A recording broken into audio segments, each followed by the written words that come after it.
You are making the world a better place by listening to the Joy of Living podcast. This is your guide to achieving a more purposeful, powerful, and positive life. Join Barry Shore in unlocking the best version of you and becoming happier, healthier, and wealthier. And now, here's your ambassador of joy, Barry Shore.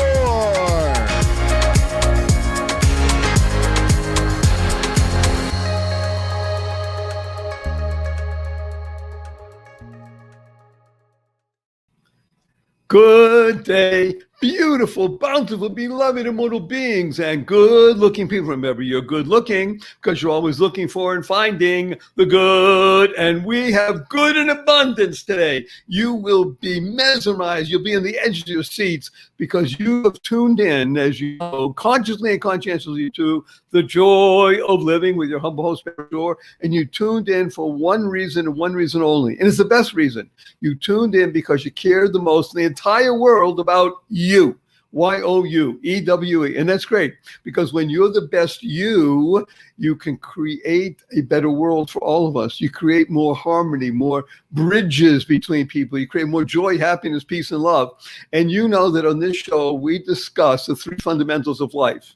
And these three fundamentals are, number one, life. Your life has purpose. Number two, if you lead a purpose-driven life, you can go mad. Now, in this case, MAD is a wonderful acronym that stands for make a difference. You lead a purpose-driven life, you make a difference. And the third fundamental is to uncover and unlock the secrets and the power of everyday words and terms. Simplest example, this show is being carried over the internet, and you are joined right now by approximately 349,811 people around the world over this magical, mystical platform called the internet. If you've asked anybody, what does WW stand for? Invariably, they'll say it has to do with the internet. And factually speaking, they're correct. But in our world, the world of the positive, purposeful, powerful, and pleasant, WWW stands for what a wonderful world. What is a word, right? So what happens when you live with the three fundamentals of life? Remember, life has purpose, make a difference, and uncover the power and the secrets of everyday words and terms. You will be happier, healthier, and wealthier. Who doesn't want that?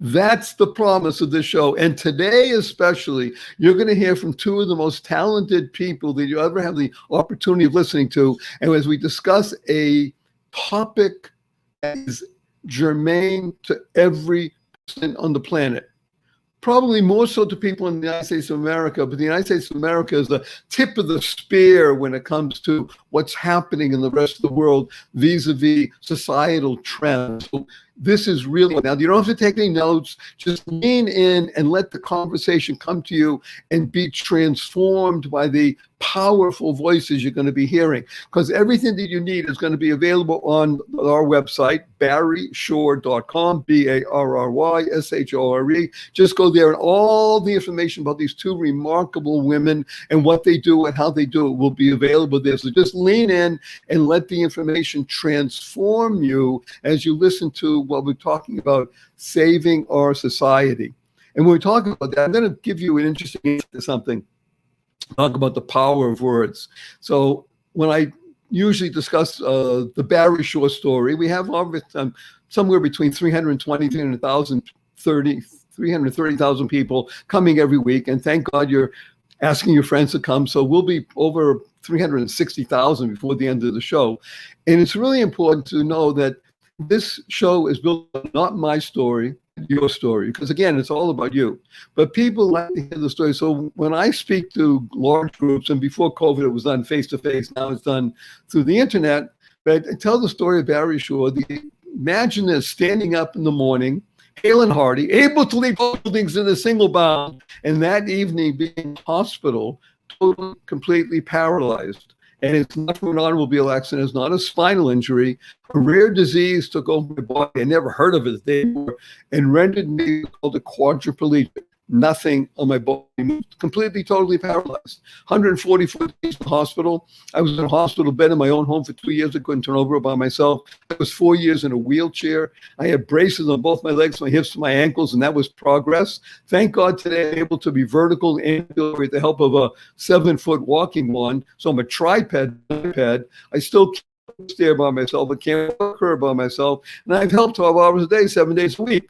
But you hear my voice, positive, purposeful, powerful, and pleasant. And it's all because of one word. One word. And that word is smile. Because SMILE is an acronym that stands for seeing miracles in life every day. So when I tell the story with people and people start raising, hey, Barry Shaw, I've been up for hours, but I haven't seen any miracles. And I ask them, are you here? Can you hear? Can you see? Can you stand? I can't. Can you walk? Do you have water to drink, food to eat, places to sleep, family, friends?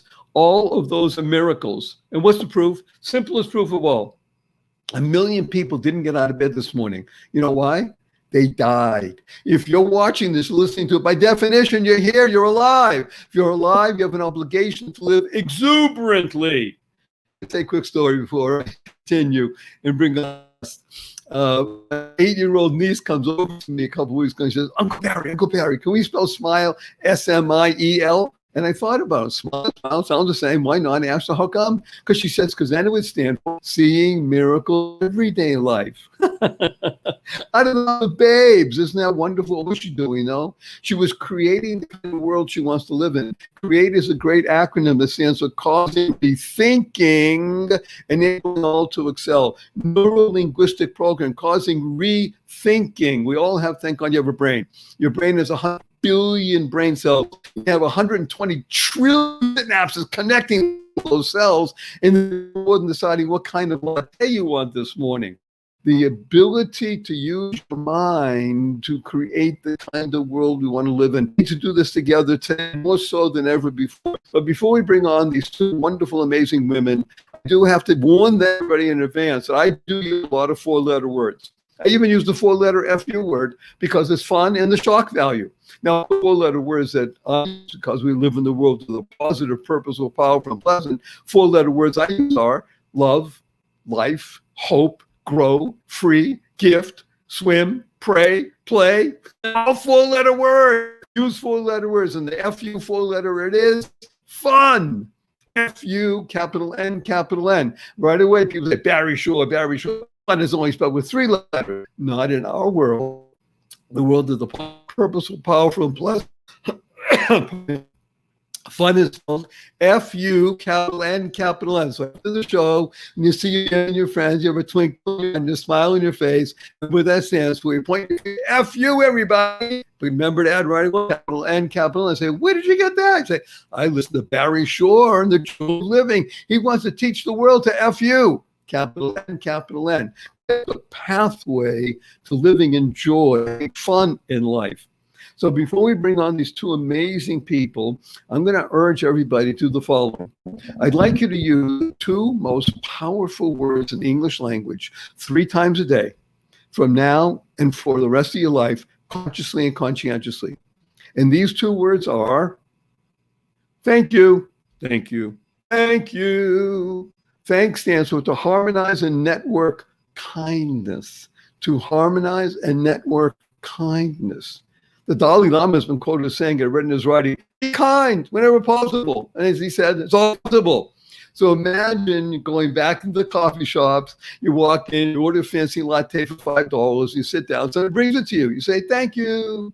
You walk in the coffee shop, you order a fancy latte for $5, a few minutes go, nobody brings it. You go to the counter and say, oh, I'm sorry, we forgot, we're busy. We'll bring it to you. You sit down, a couple more minutes go by, still somebody brings it to you, say, thank you. You're walking out of the coffee shop and it's raining out. Somebody holds the door open for you. You say, thank you. You're walking out of the coffee shop. It's raining. Somebody slams the door on you. You say, thank you. You're in traffic. You're late for an appointment. Somebody cuts you off and you say, thank you. Get up in the middle of the night and you stub your toe and it hurts. You say right away, thank you. To harmonize and network kindness. Kind stands for keep inspiring noble deeds. There are no two people that I can think of who keep inspiring noble deeds for me and for you than these two amazing beings named Chamie and Leslie. Please say a huge hello to 353,722 people around the world. Hello. How was that for an introduction, kids? You love it? That was great. Fantastic. These are, when was the last time anybody ever said F you to you and you smiled? Oh, don't say, okay. I'm going to tell everybody, if I start telling everybody the background of Chamie Aber and Leslie G. Klein, it will take up the rest of the show. So I won't give you all the details, but suffice it to say that Chamie and Leslie are highly educated and educating women. That's what they do. They educate people in the ways of living successfully, raising families that care, raising children that care, and teaching others to value what it means to live in a holistic way in life.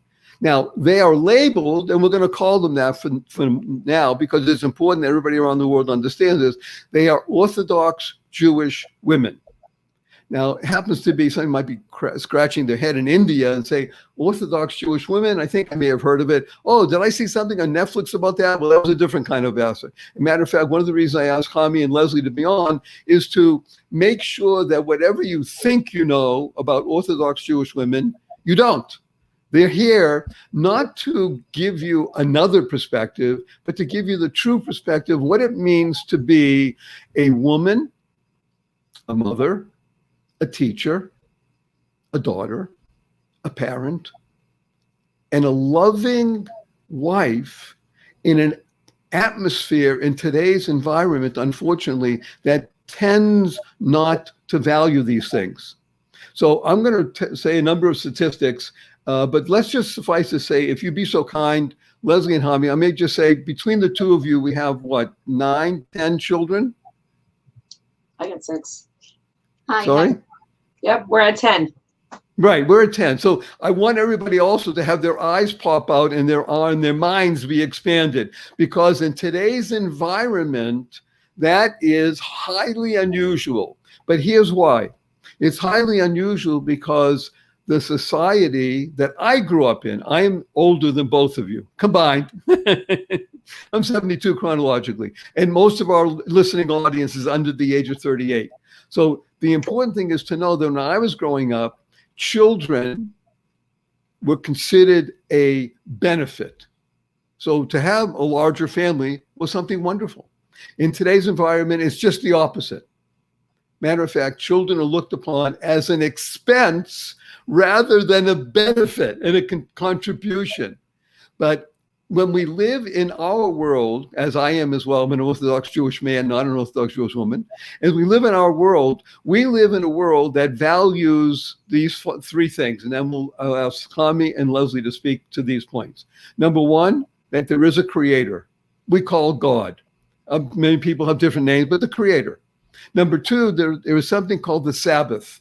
The ability to have one particular period of time every week that enables the family to get together and to do things as a family unit, as well as encouraging each other to live well, is an essential part of being successful, as these 2 women are, highly successful in everything they do. And number 3, something we call the laws of family purity, which means the ability to know that we don't allow our senses to just allow us to go wherever they want, that we live within a code of honor that values honesty, integrity, and life. So with that as an introduction, I won't go into the dystopian issues that are raised by the person we want to discuss from the article in the New York Times, but I'd like, if we would, Chamie, would you be kind enough to just begin the process of speaking to the idea of being an educator, being a mother, being a wife, being the head of a community, and what all of those different duties entail and allow you to live with a smile on your face and not be bothered. Look at her. That's right. And then say, all the stress. How do you do it, Chamie? Honestly, I love it. And when, you know what they say, when you love what you do, when you love your job, you'll never work a day in your life. Right. I nothing lights me up like connecting with people and helping people connect to themselves, to other people, to God. So I love it. So yeah, it gets stressful. And there are days where I'm like, but most of the time we got it all together. But it really, I get so much out of it personally. And I love doing what I do. Oh, this is wonderful. I'm going to talk about stress in just a moment. I'm going to give you two acronyms. But Leslie, and again, in addition to everything else, Leslie is a PhD, but we won't hold that against her. And she's the head of a women's school. So what is it that you do that enables you to keep smiling on your face with kids and husband and family and school and people constantly asking you and looking towards you, and you're on a pedestal in a way, right? Isn't that true?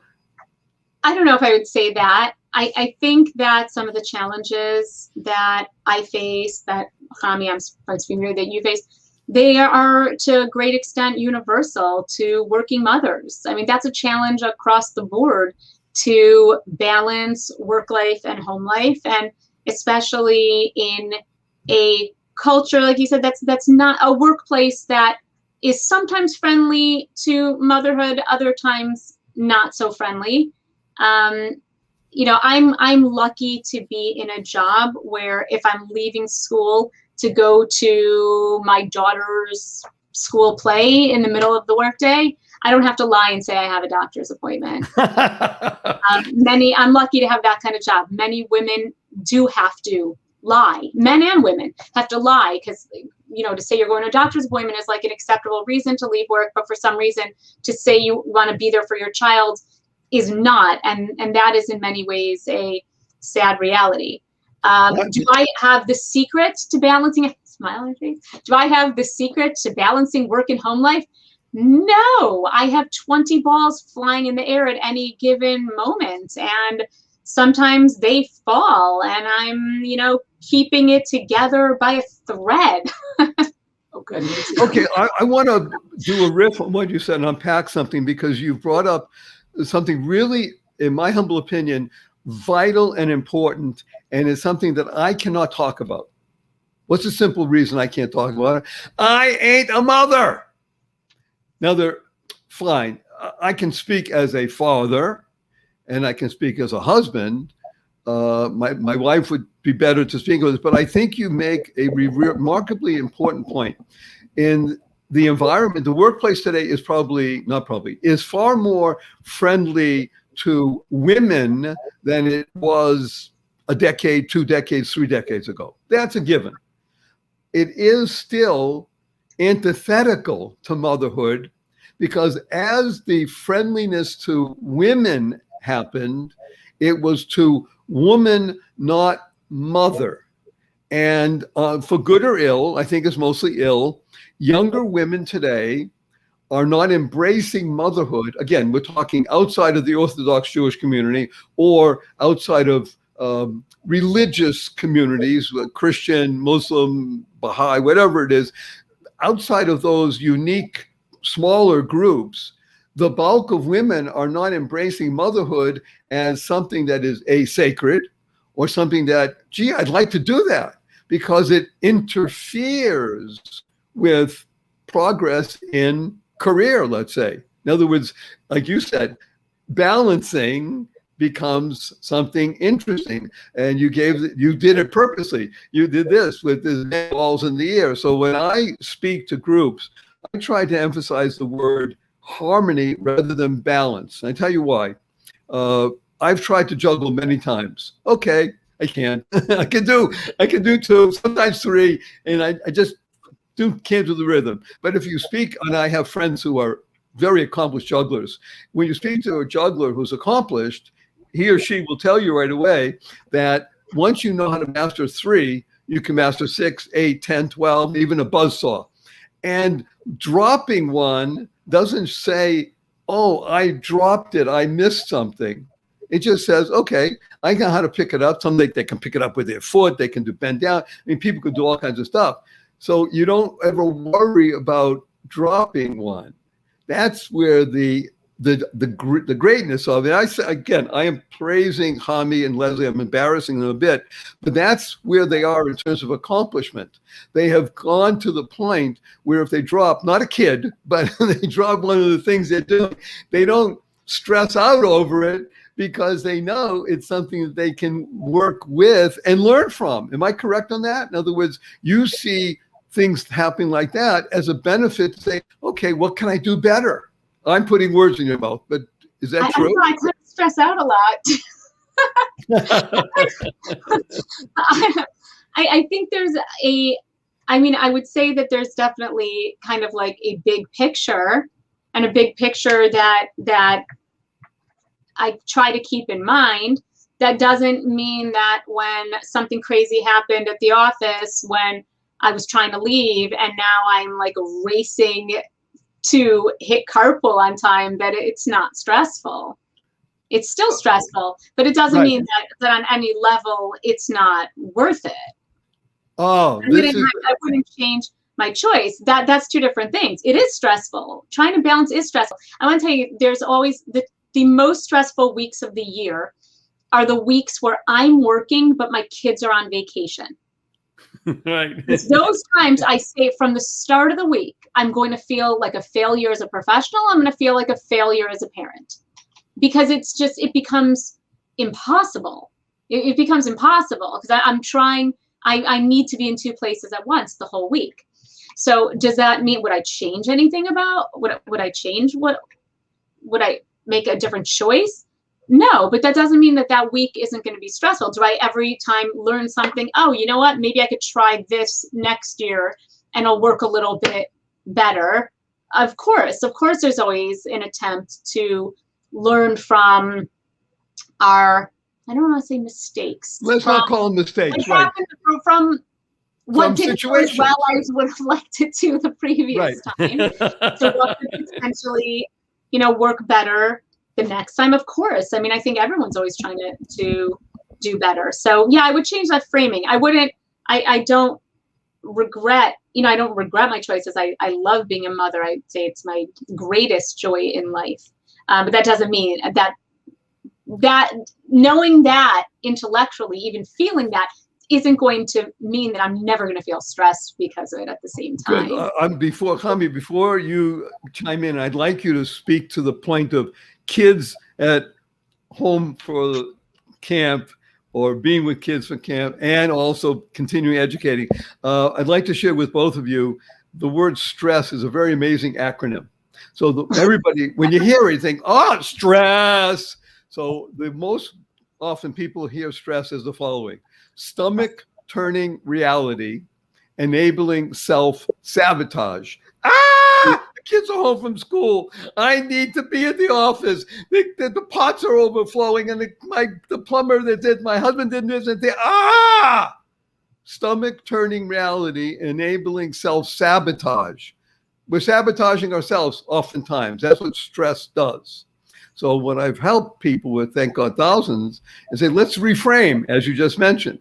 Let's reframe stress as stomach turning reality. It's true. The kids are there. You're pulling your hair out. You're going to be at two places at once, actually maybe four places at once, and you're not sure what to do, which takes priority, things like that. Enabling self-success. How you respond in any given situation will determine what's going to happen. So it may have been, again, I'm making this up, ladies, because you're smarter than I am. It may have been that, let's say 5 years ago, a situation that caused you certain level of stress doesn't cause you the same level of stress today because you have chosen to respond in a different way. Sometimes better, sometimes not, but you've chosen to respond. You hear the difference? Not react, but respond. And that comes with, and I'm going to ask Ham to be kind enough to speak about this. One of the things that I think makes our life, Orthodox Jewish, in this case, Orthodox Jewish women, help a lot, and that is Sabbath. First of all, Chamie, explain to people around the world, what is the Sabbath and why should anybody care? Okay. The Sabbath for us starts at sundown on Friday and goes till sundown on Saturday. So we have 24, 25 hours where the most important thing is connecting to God, connecting to each other, spending time with family, no electronics. So no computer, no cell phone, no washing machine, no cooking. All of that has to happen before.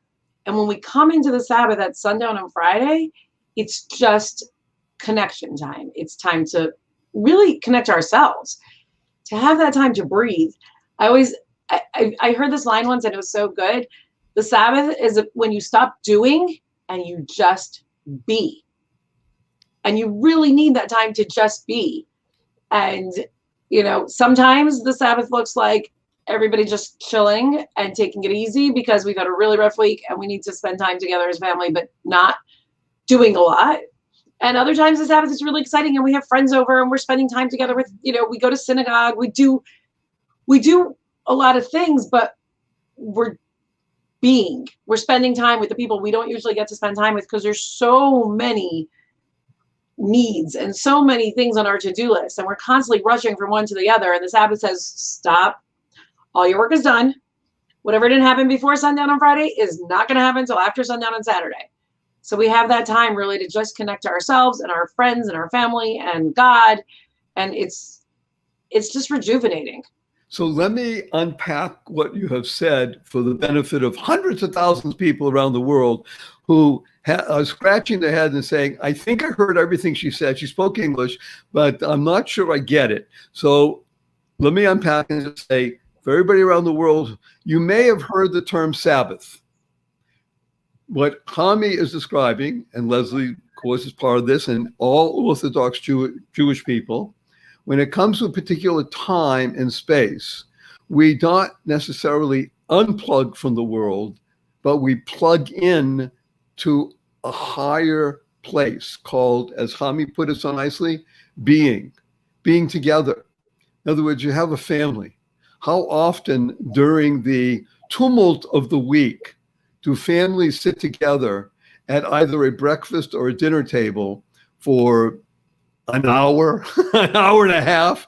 Is almost unheard of in today's environment. I mean, again, there are tens of thousands of people right now who are scratching their head and saying, wait a minute, Barry Shore, I love you, but are you telling me that you people, we'll use that term, you people on the Sabbath literally sit together on a table on Friday night with 6, 7 people, maybe inviting other people over? So you have 10, 12 people sitting at a table for an hour and a half, eating, singing songs, being together, and you're telling me you do that on the next day as well, and you get to sleep, and you get to revel in each other's company as well as the company of the Creator and the most interesting company of all, yourself.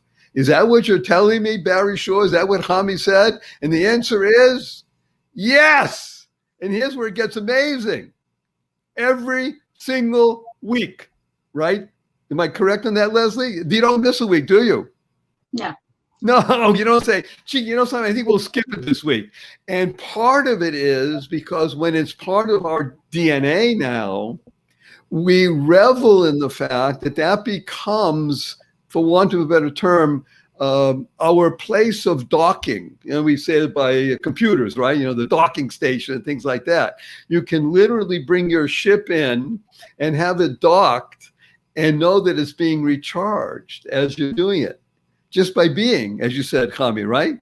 Just by being, you are being recharged in your physical, mental, and spiritual aspect. Is that fair to say?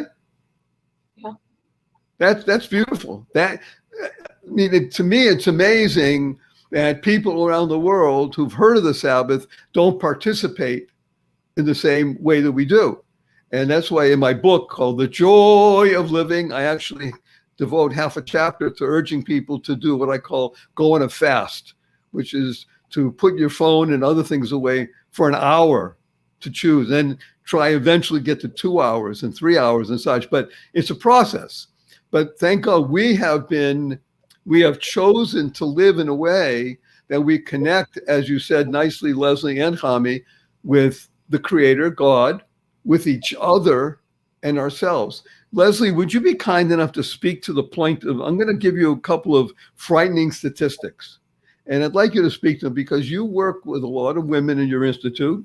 And I don't think they fall prey to this, but there was a disturbing article. It was written by a well-known author, famous person from the New York Times named David Brooks. And he was remarking about several trends that are happening in the United States vis-a-vis depression, people not having close friends, suicide rates and things like that, that are all on the upswing. In other words, he talked about depression in youth between the ages of 12 and 17. I'd like you to speak to young people because you have children, younger children. Between 12 and 17, that rose 63% in the past decade. That suicide rates in the past 20 years are up 33%. And by the way, I know for a fact that young women, girls, are more prone to this than boys. I cry even talking about it. It hurts so bad that people are feeling so alone, so non-connected.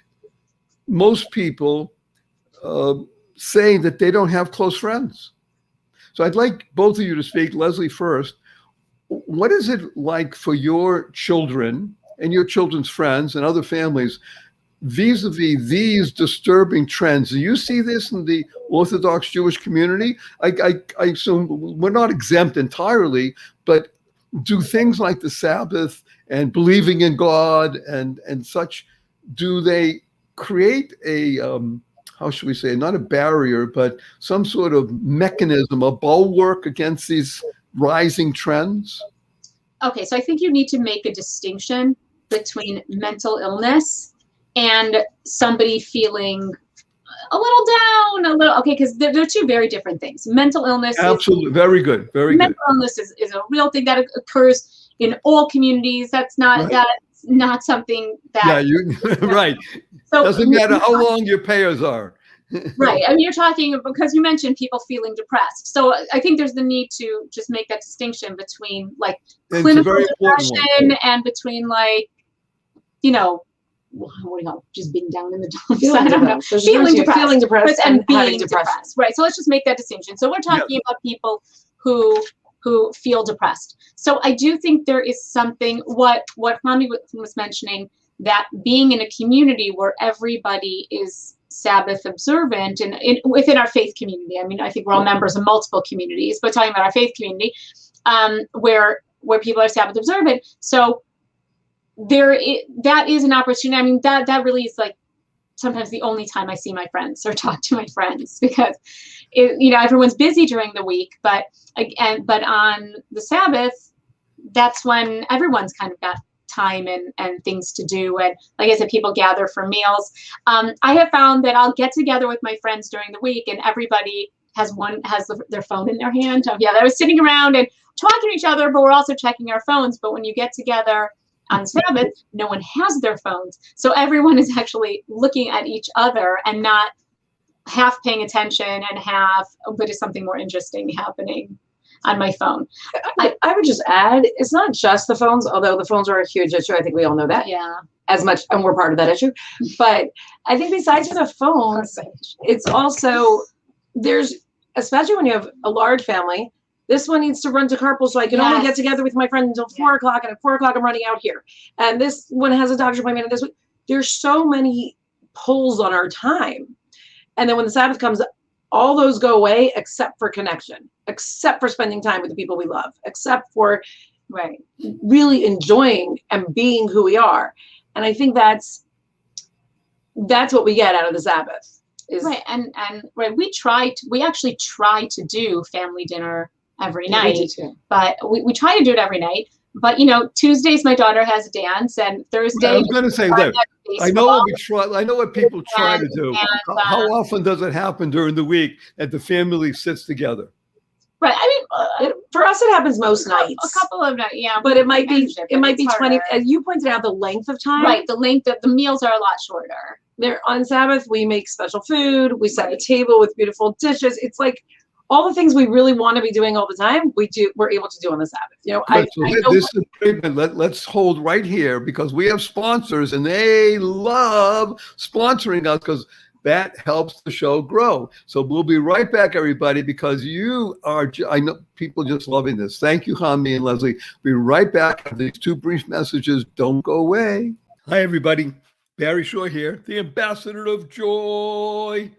We've entered into the fall season, and fall means coming up to winter, holidays, all kinds of stuff, not just stuff, stress, S-T-R-E-S-S.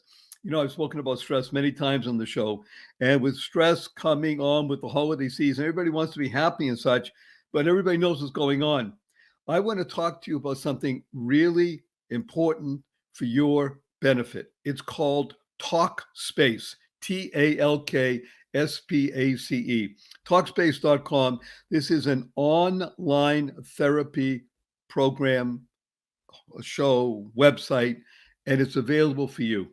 It is so important for you to be involved. You all know my story. Standing up in the morning, hale and hearty, in the evening, quadriplegic. Okay, nobody has to go through something that drastic to know that speaking to somebody, a professional licensed therapist, can be of benefit. I know it's true. It helped me. It can help you. This is so easy to do. You are talking about secure professional process. It's the #1 online therapy platform in the country. It works around your schedule, your convenience. I urge you, please match yourself with a licensed therapist. Go to Talkspace.com, Talkspace, Talkspace.com. Get $100 off your first month with the promo code Barry, Barry. Go to Talkspace.com, put in the promo code Barry, Barry, and you get $100 off your first month. Please do it. You'll thank me. Best wishes. Bye now. Imagine the kind of place you would want to shop for your favorite fur baby pet. HonestPets.co. Well, you found it. HonestPets.co. Not .com, .co. This is your go-to spot for the best, the cleanest pet treats that exist anywhere on the planet. All of the brands go through a rigorous review to make sure they meet the high standards of cleanliness, health benefits, and naturalness. This site was started by a husband and wife team, and it's veteran-owned, and that care about pets, especially dogs and cats, and coming soon, bird treats. These are very nice young people who really care about making a difference because a portion of proceeds go to support veteran organizations with a focus on service dogs. This is the place where you want to go. You want to tell your friends this has the finest, yummiest, freshest, all-natural treats and stuff for your fur baby. So go there, honestpets.co. honestpets.co. Do it now. Good day, beautiful, bountiful, beloved, immortal beings, and good-looking people. Remember, you're good-looking because you're always looking for and finding the good. We have good overflowing in abundance, double amount of good today with two remarkable women, Chamie Haber and Leslie Ginsburg Klein. Mouthful. Thank you, ladies. Both remarkably accomplished women, mothers, wives, educators, between them 10 children, again, which blows most people's minds. And we're talking about saving our society because the trends in modern day America, unfortunately, are turning towards a negative path, and especially affecting younger people. I mean, under the age of 20, 21. Mostly teenagers. You've been helping us understand that something called the Sabbath, which you celebrate every single week for a period of some 24, 25 hours, is helping you, particularly you two and your families and those you know, in, like you would say, in our faith-based community, to find a way of refreshing life and doing it in a way, as Chamie emphasized, about connecting to each other, connecting to God, however you term that, and connecting to oneself, which, of course, in my humble opinion, is the most productive process that anybody could ever be involved with. Because only when you feel comfortable with yourself can you be of benefit to others. Yes, Leslie. I was just going to say, don't also underestimate the gift of 24 plus hours with no access to social media. Wow! Everybody around the world right now is going, not possible. 24 hours without social media. There are times when I shut my phone off. I have such a feeling of joy because I've spent a week doom scrolling about whatever catastrophe has been happening this week, and or something happened on social. I've posted something on social media, and it's taking up the comments, and right. Goes a little viral, and all of a sudden it takes over your whole week, and finally it's like, oh my goodness, I can put this away. And nobody from work can reach me. Everyone knows I'm not reachable. Right, and not even have to think about it. You will not. Right. Yeah, really, right. I want to emphasize. There's no guilt. There's also no guilt of like, oh, I really should be working on this now. I should be working on that now. There's no guilt. I can read for pleasure and not feel guilty about it. So this is wonderful. I also want to make mention that it's not as if what we're doing is building walls like a castle and raising the drawbridge and have a moat around it and saying, no, we're ensconced here and you can't get it. It's the opposite. We are expanding our consciousness. We're growing in life because we don't have these chains of social media, of attention necessary. The attention deficit disorder is really that. We have really now attention in surplus order. But I want to ask a question that is on lots of people's minds. So let's be blunt. You're both adults, wonderful, beautiful adults, and you appreciate the preciousness of this time. Let's talk about kids, teenagers. Do they find it also precious, or do they find it stifling? So my kids are younger, so Chamie can really speak to teenagers more than me. So my kids love the Sabbath, because that, when else does like mommy have time to play Settlers of Catan? We play it. We're big game people, so we very often playing Settlers, Ticket to Ride, very into Azul. That is a great game that just came out relatively recently. So that's a time when we can sit around and do stuff together that who has time for during the week between. Okay, so that's good, but that speaks to younger kids. But yeah. Let me ask, Chamie, you have teenagers, but I would like both of you to reflect back when you were teenagers. So first, Chamie, you have teenagers. Do they feel, and maybe they don't tell you, maybe or maybe if it's not your kids have friends. Do they feel stifled by the beautiful, bountiful 25 hours of Shabbos or Sabbath, or do they feel in any way that it is curtailing their abilities? So let me tell you a story. When my oldest daughter was 2 years old, no, she must have been like 4 years old. That's when we start saying, oh, that toy makes music, so we're not going to use that on the Sabbath because it's electric. Or, oh, you want to color? We don't color on the Sabbath. And I was finding there were too many things I was starting to introduce to her. Not in a, we don't do that way, because I don't do that. But there were just too many limitations. And I, without her saying anything, because she was 4, I started feeling like there was too much negativity and too many limitations on what she wants to do. So we went to Toys R Us. Remember Toys R Us? That was very funny, Chamie. She went to something called a toy store. Matter of fact, people may not even know what a toy store is anymore. She didn't go online, but she went to a physical place where they actually sold things. Yes. And we picked out Sabbath toys that not only were they allowed on the Sabbath because they weren't electric and they were within the rules, the boundaries of the Sabbath, but we didn't play with them on Sunday, Monday, Tuesday, Wednesday, Thursday, Friday. So that way, before the Sabbath started, we would put away anything with batteries in it, and we would take out these really cool toys that she loved. And she would ask me, she would beg on Wednesday, please, please, please, can I play with my Sabbath toys? Nope, those are only for Sabbath. So what that did, and I'll get to her as a teenager in a minute, but what that did is it made the Sabbath special. Because the Sabbath is not about what we don't do. It's about clearing all that stuff out of the way so we can focus on what we do want. So we got to do the same thing with our teens. And if there's a lot of requirements and a lot of we don't do, then yeah, they'll be resentful. But if we can make the Sabbath special, like Leslie said, that's when you spend time with them more than during the week. That's what, we wear different clothing on the Sabbath. So we don't wear our, regular weekday jeans and t-shirts.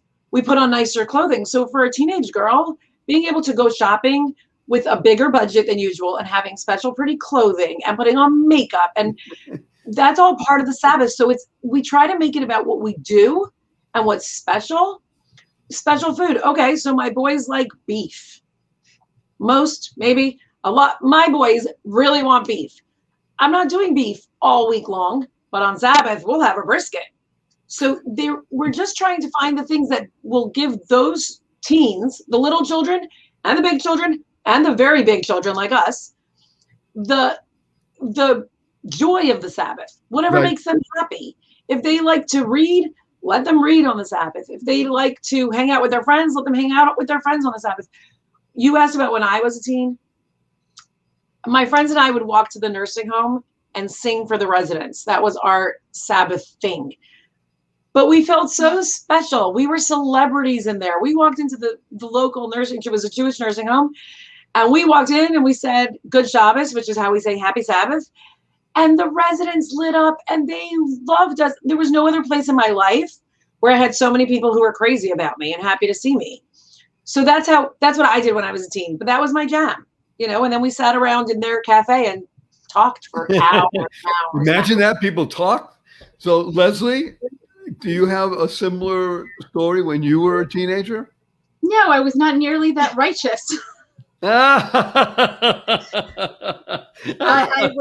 was reading novels and hanging out with friends. But yeah, I always loved it.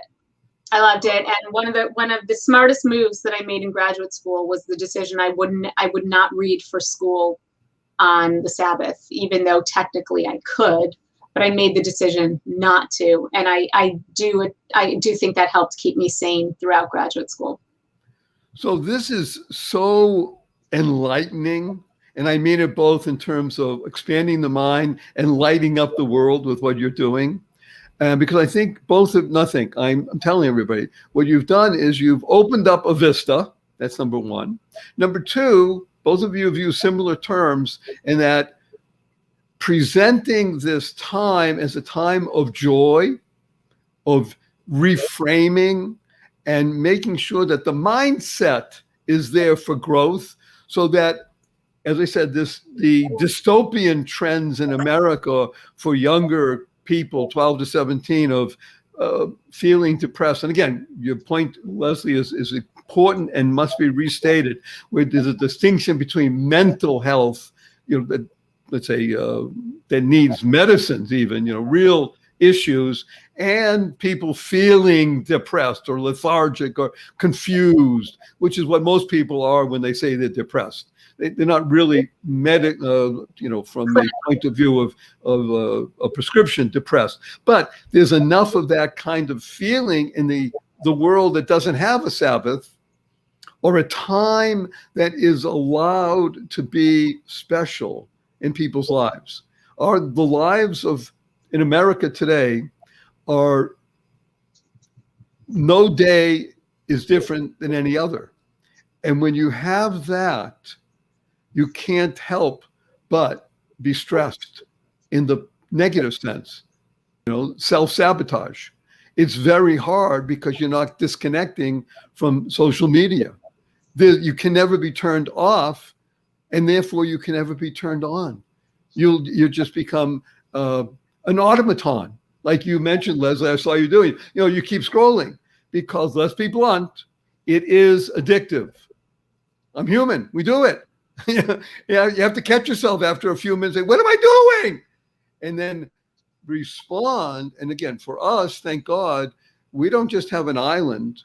We have a place that is welcoming. Chamie, I'll use your words. You walked in with your friends to the old age home, and these are people who are so happy to see you. Imagine everybody who's listening, hundreds of thousands of people around the world. I urge everybody to share this with 5 people, so we'll touch 1.5 million people, God willing. Imagine walking into your home and your family is saying, yeah, you're home. What a pleasure to see you. What a rush. What a feeling of connecting. What a feeling of joy. Joy, we have several acronyms for. One is journey of you. That's really what joy is all about, right? Journey of you, becoming the best you possible. Isn't it true? And the other is generating ongoing youth. Now I see Leslie right away saying, Mr. Shore, generating is not spelled with a J, it's a G-E. Okay. However, think expansively, use the sound. Generating ongoing youth. That's what joy really is. In our world, we call it simcha. The idea to literally live in joy daily, no matter the circumstances. So what I'm going to do now is ask you a couple of questions, and then we're going to imagine the time goes by so fast. One first question is, will you come back again? Sure, of course. Oh, thank you. That's wonderful. And the other thing is, I'm going to do something that's a little bit odd for you, but I'm going to do it. I'm going to give you a religious hug over the internet in front of hundreds of thousands of people. You ready? First, I'm going to tell you what hug stands for. You have to say, are you accepting it? Yes, sure. Okay. So I'll tell you what hug stands for, because you mentioned it, Chamie. The one-word description of the joy of living is one word: giving. Giving. Giving. Going to an old age home and singing. Wow. Finding a venue where you can become a giver. That's life. So hug stands for harmonizing unlimited giving. Harmonizing unlimited giving. So here we go. 1, 2, 3.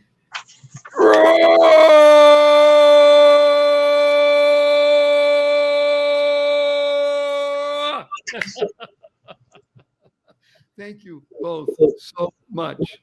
And again, everybody want to learn more about these two amazing beings, just go to barryshore.com and you'll find all the information there. Remember, you tuned in consciously and conscientiously to the joy of living with your humble host, Barry Shore. And you tuned in because you cared the most in the world about you, becoming the best you possible. On this show, we talk about the 3 fundamentals of life. Number 1, life. Your life has purpose. You lead a purpose-driven life like these 2 wonderful women, and you go mad. You make a difference like these 2 women. And the third thing is to uncover the secrets and the power of everyday words and terms like WWW, what a wonderful world. Smile, seeing miracles in life every day. As my 8-year-old niece says, seeing miracles in everyday life. Create the kind of world you want to live in, causing rethinking, reframing, enabling all to excel. Use 4-letter words like love, life, grow, hope, swim, pray, play, gift. That's what the Sabbath is, a gift. Make it a gift to you. If you can't do 25 hours, do an hour. Do something to be. And tell everybody in the world, F you, capital N, capital N. You got to add that right away. And use the 2 most powerful words in the English language 3 times a day, consciously and conscientiously. Thank you, thank you, thank you, to harmonize and network kindness. And the result is you will be happier, healthier, and wealthier. Who doesn't want that? So our blessing from Chamie and Leslie and Barry, our blessing to you is go forth, live exuberantly, spread the seeds of joy, happiness, peace, and love. Go mad. Go make a difference. Thank you.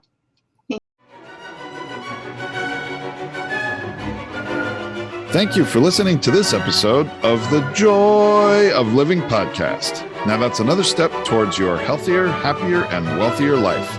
Never hesitate to do good in the world, no matter what the situation. Join us for another upbeat discussion next time at barryshore.com. And be sure to leave a rating and subscribe to the show to get more conversations like this. And remember to share it with your family and friends too. See you on the next episode.